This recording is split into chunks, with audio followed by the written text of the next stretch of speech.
भगवद गीता जीवन में सही निर्णय लेना सिखाती है। भगवद गीता की ये 3 बातें सफलता के लिए जरूरी है। जीवन में हर व्यक्ति सफलता का स्वाद चखना चाहता है, जिसके लिए उसे कड़ी मेहनत और निरंतर अभ्यास की जरूरत होती है। लेकिन कई बार ये दोनों ही गुण मौजूद होने के बावजूद व्यक्ति लक्ष्य की राह में आने वाली कठिनाइयों से घबराकर खुद के लिए सही निर्णय नहीं ले पाता है, जिसकी वजह से उसे कई बार निराशा का मुंह तक देखना पड़ता है। अगर आप भी लाइफ में कई बार ऐसी परिस्थिति से होकर गुजर चुके हैं, तो आपको भगवद गीता की ये 3 बातें जरूर याद रखनी चाहिए। ये बातें न सिर्फ आपका सफलता का रास्ता आसान बनाएंगी, बल्कि जीवन में अपने लिए सही निर्णय कैसे लिए जाते हैं, इसका ज्ञान भी देंगी। पर पहले दोस्तों, प्लीज वीडियो को लाइक और शेयर कर दीजिए, क्योंकि आप अक्सर करना भूल जाते हैं। और ऐसे ही मोटिवेशन वीडियो के लिए हमारे चैनल को सब्सक्राइब कर दीजिए, ताकि हम आगे भी आपके लिए ऐसी मोटिवेशनल वीडियो बनाते रहें। 1. अच्छा और सही रास्ता हमेशा आसान नहीं होता।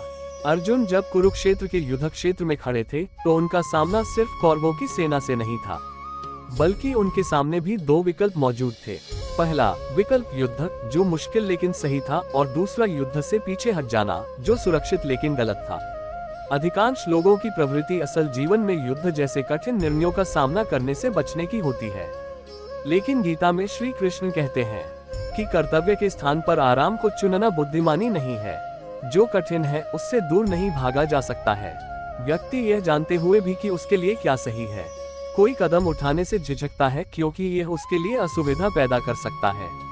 उदाहरण के लिए, व्यक्ति किसी ऐसी नौकरी या रिश्ते में कई साल तक बना रहता है जो उसे कई समय पहले ही छोड़ देनी चाहिए थी। ऐसी चीजें व्यक्ति को स्थिर बनाए रखती हैं, क्योंकि उसके लिए बदलाव कठिन है। लेकिन गीता व्यक्ति को ज्ञान देती है कि सही रास्ता हमेशा आसान नहीं होता, और जो आसान है वह हमेशा सही नहीं होता है। 2. जीवन के फैसले अपनी भावनाओं को न करने दें। कुरुक्षेत्र में कौरवों से युद्ध से पहले अर्जुन का भावुक होना लाजमी था। वह परिवार के प्रति प्रेम और एक योद्धा के रूप में अपने कर्तव्यों के बीच उलझा हुआ था।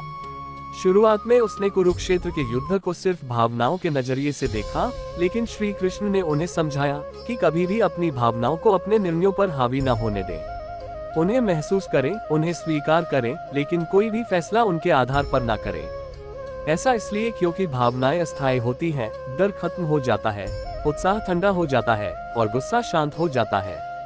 यदि आप भावनाओं के आधार पर कोई निर्णय लेते हैं कि आप अभी क्या महसूस कर रहे हैं, तो आपका कोई भी फैसला भविष्य में टिक नहीं पाएगा।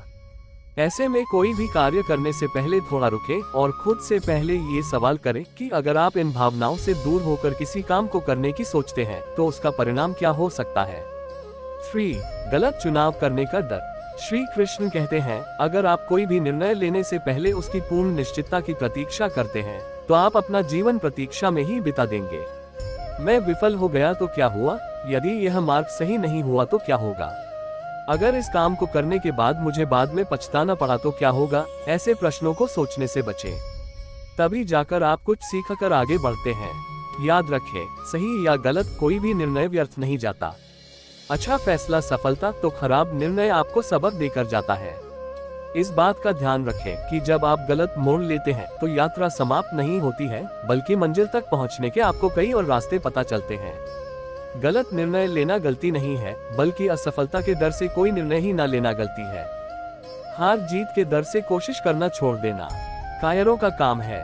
हर कोशिश में शायद सफलता नहीं मिलती, लेकिन हर सफलता का कारण कोशिश ही होता है।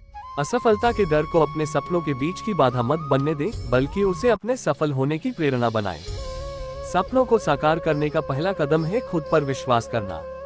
अपने आत्मविश्वास को हमेशा ऊंचा रखें, क्योंकि यही आपकी असली ताकत है। जितना खुद पर विश्वास करोगे, उतना ही आगे जाओगे।